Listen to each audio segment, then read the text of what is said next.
So now we know the NX-01 was launched in 2151, and the Franklin wasn't. It was NX-326. So I'm kind of assuming here, but I think that means she was probably recommissioned after the launch of the NX-01, and likely after the Romulan War to become part of a big fleet at some point. Do you think that would be what might have happened to it? It was initially a test bed for the Warp 4 engine, and then, like you said, later became a cargo ship and, maybe renamed and renumbered? My imagining is it was a test bed and then became a cargo ship later and then disappeared, Yeah. And that would easily fit the NX-01 and NX-321, just recommissioned, and now it's a cargo ship moving forward. Yeah.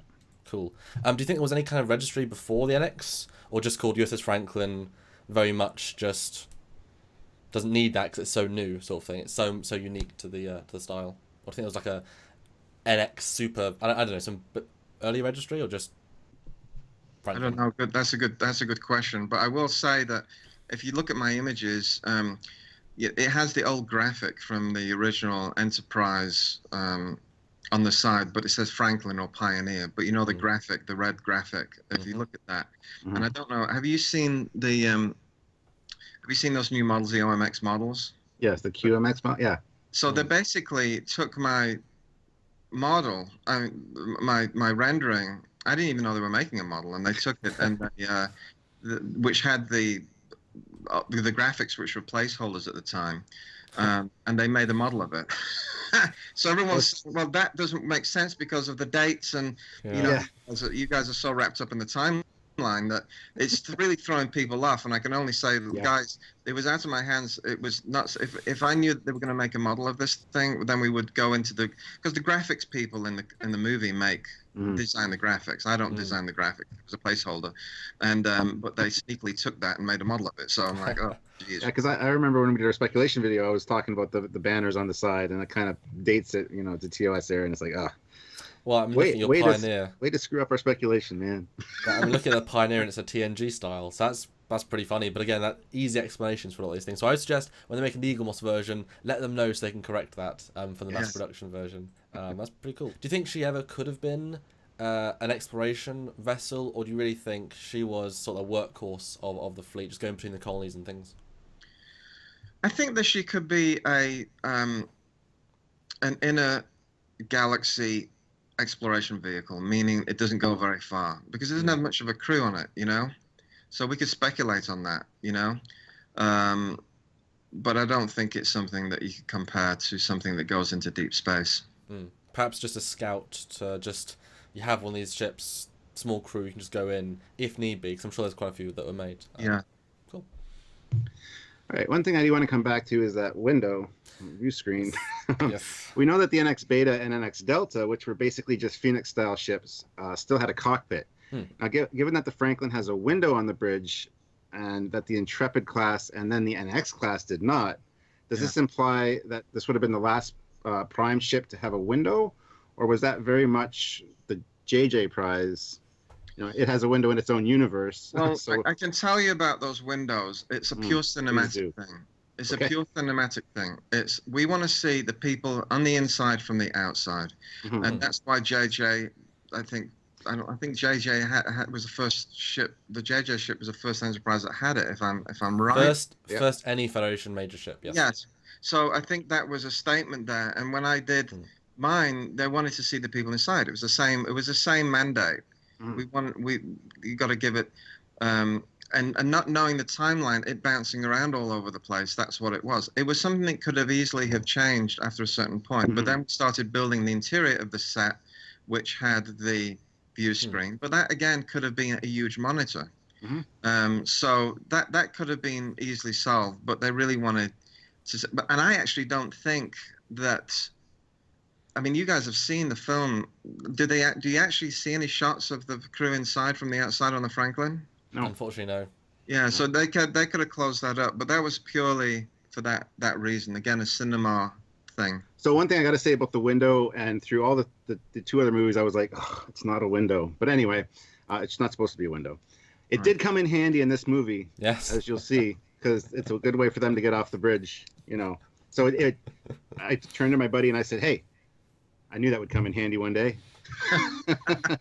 And I love that scene, by the way. Yeah, It made it worthwhile. So this is more of a script question. I'm gonna. I know you had no part in this, but I noticed something in the movie, and I've got to point out because I like it, but also it's a slight problem. But I like it.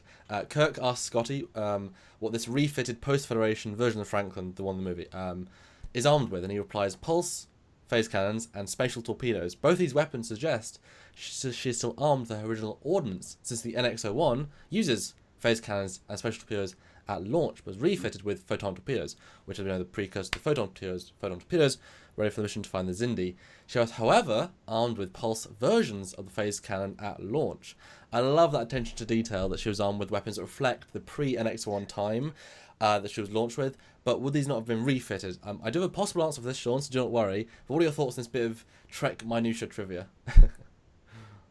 Well, that's totally, again, out of my hands, and that's something that was written later. People think that, Justin and JJ, they just kind of run pell-mell into these movies and they just kind of do their thing. But, they have advisors that, I mean, how could you do a movie like this with all of this lore and not have advisors?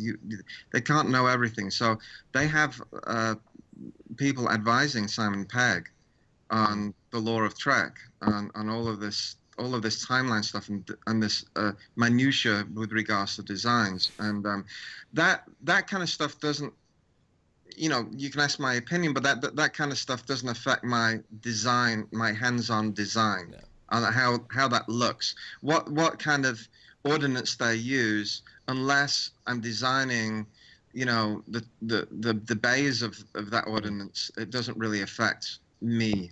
They kind of keep me, when you work on a movie nowadays, you used to get a full script and you read the whole script and you outline what needs to be done. Now, you only really get certain bits of a script because this, like I said, it's an organic process and the script changes so much. So you only really get what you need to be working on, and that kind of detail they don't go into because they don't really need to for the designer, Mm-hmm. I gotta say, when I heard that in the movie, I just had a little giggle because, like, those are the correct weapons. But my little thought to make that sort of fit into the universe is that the primary phase cannons were damaged, and she was out of photon torpedoes, but had reserve backup ordnance still loaded if they had such a thing. Or I can't imagine she wasn't retrofitted after 2 decades. But still, hey, I can make that work just fine. As long as you can make it work, that's good. There you go. That's what's important. All right. Now, we know that ships like the Miranda and the Oberth class seem not to have them, so there is kind of a precedent, but there's no deflector dish on the Franklin. Was this a deliberate design choice, and is this potentially because ships that have the lower warp speed, or even a lower warp profile, just like the Phoenix, Warp Delta, and that triangle ship from Enterprise, I can't remember what it's called, have? Do you think that's why there's no deflector dish, or what are your thoughts on the deflector dish situation? I just didn't put one on. Good answer. That's a good reason. It was one of those things where, design this ship. This is what it's going to be within this thing, and we'll write the lore of the ship later. We'll write around that, and if people ask us questions about it, the writers, will have a reason for it. Was that then a conscious choice to make it stylistically different, or just you literally forgot? No, I wanted to make it stylistically different, and just make it low and flat, and it was a conscious choice. Which leads directly into my next question. Such a small ship, such a small crew. Was there ever a talk or even a thought in your brain to give her a secondary hull or a shuttle bay even? No, the shuttle bay definitely not. It's too small. It has a docking port between the in the impulse engines in the rear, but of course you won't be docking with the impulse engines on. So that's what there's a little door back. Doesn't look like a door, but there's a docking port there. And in terms of a secondary hull, no. Just by the way it was designed originally, before I flipped the engines around, it just didn't require one. And as soon as I flipped the engines around, Justin loved it, and that was it, and also because of how it takes off, it would be a problem.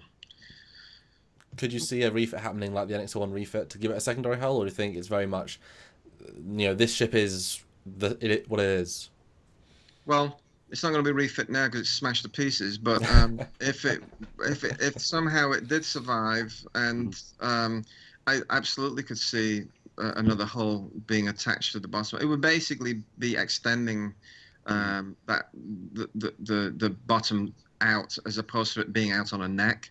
It would just be enlarging, Bigger cargo. Needs more cargo. Yeah, there you go. Put it back in service. So is it we're talking about the NX-01 at all then? The design which actually follows this one chronologically. What design cues did you take from the NX-01, if any, to make it feel as if it fitted into the Prime timeline, as opposed to exclusively the JJ verse details, since she was kind of the pre-timeline split before the whole Kelvin incident? Well, in terms of design Franklin, which is what we're talking about, right? Yeah. I pulled from the original series, the 1701, the Matt Jeffries ship. I pulled from certain parts of that. Obviously the nacelles, obviously the entire engines, and the dish, the section through the side of the dish. For some reason, that's a beautiful saucer or dish or whatever, from the original ship. The edge of it, if you look at the edge of that, I made it angled like a 45 degree, very similar to the Matt Jeffries ship.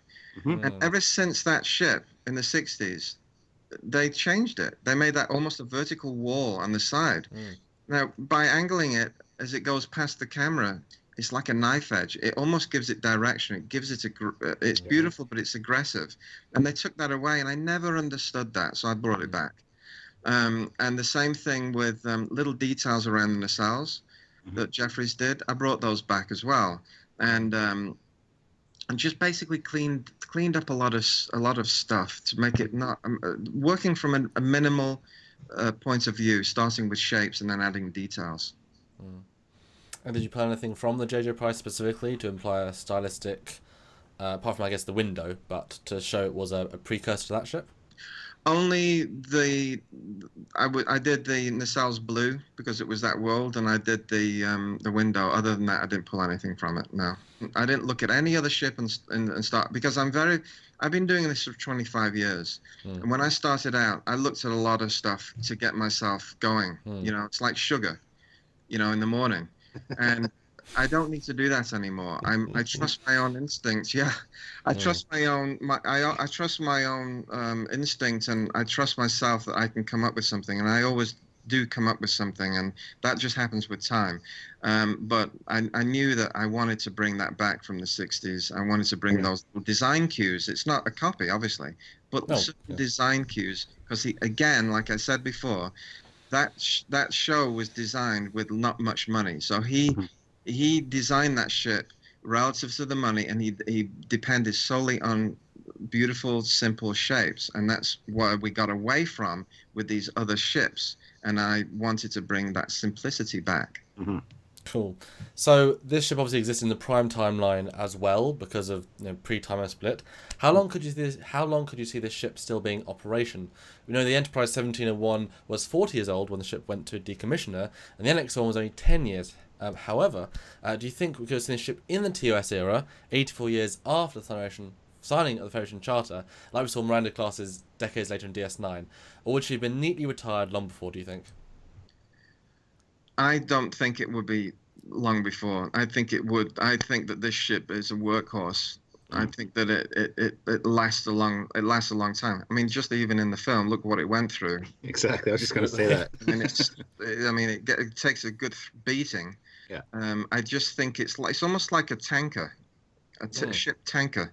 It's a tough guy, and I think that or a tough lady, as I should say. And I think she lasted a long time before she was decommissioned. So you think, is it likely or possible she could have lasted at least some one or two operationals all the way until Kirk's Enterprise in the Prime timeline? Is that possible, do you think? Yeah, I definitely think it's possible, yeah. See, now got to do animations with them together. Awesome. Now, one of the very first things I noticed about the ship was the new hull coloring, which wasn't the JJ sparkly white, and also the blue Blizzard collectors that we saw in our first sneak peek of this ship. Now, we know the blue Blizzard styles were very JJ styling, What made them decide to switch back to the more classic red or orange look for the movie? We were so happy about that because it basically was like, yes. But I was too, because I actually, when I did some early renderings, I did the original coloring, which actually wasn't it wasn't as warm as it ended up being. It was more almost like it was multicolored, almost like a rainbow effect. And I did that, but they wanted to stick with the blue, so I just went to the blue, and then I handed it off, and it was built, and then you see it in the film, and it's gone to this beautiful kind of warm color, which I'm totally for. I think it looks great. It does look great. Right. So was that one of those fan moments you got watching the VFX? Like, oh, they changed it. I like it. Yeah, I know. I liked it. Sometimes you like, they changed it. Looks like hell, but this was a great decision. Yeah. Awesome. So, and you've sort of answered half of this, but I want to push on it further. How long, from beginning to end, roughly, do you think it took for you to actually come up with the shape to final design? And then, since you said you built a 3D model, which I'm again so impressed with, how long did that take roughly? And then, how did it feel finally seeing the ship realized in the movie? Well, it took, because it started as one thing and ended up being another, it was probably 6 weeks, because, you're designing in one direction and then you end up with it in a different direction, so basically designing one ship and then you're designing another ship. So it was about 6 weeks, and then we start the refinement process of detailing it out, surfacing it, and just tweaking certain things. Well, after it was approved, the basic design was approved, it probably took me about, I'd say, a couple of weeks to build the model and fully detail it out. And then it was fantastic seeing it. I don't think there's any more reward for a design than to see his design realized. And it was realized in a really fantastic way, and I was very, very happy. Okay, and last question for you, Sean. The Franklin, according to the dedication plaque, says it's a starship class. Now, by that logic, so is the original Enterprise a starship class, because it's on a dedication plaque too. But so was the USS Starship the first of the class for the Franklin, and the Franklin was later warp 4 test ship, or was just this before all the whole naming convention came in? Do you think it was renamed? Do you think it was renamed when it became a Mako ship and also re-registered? That whole thing has also puzzled myself, because that's the word starship was never brought in when I was doing it, and so that came in. I was like you guys were. Okay, how do we justify that? Yeah. So again, in the organic process of making filmmaking, you don't have your hands on every single thing, and you can't control all of those bells and whistles.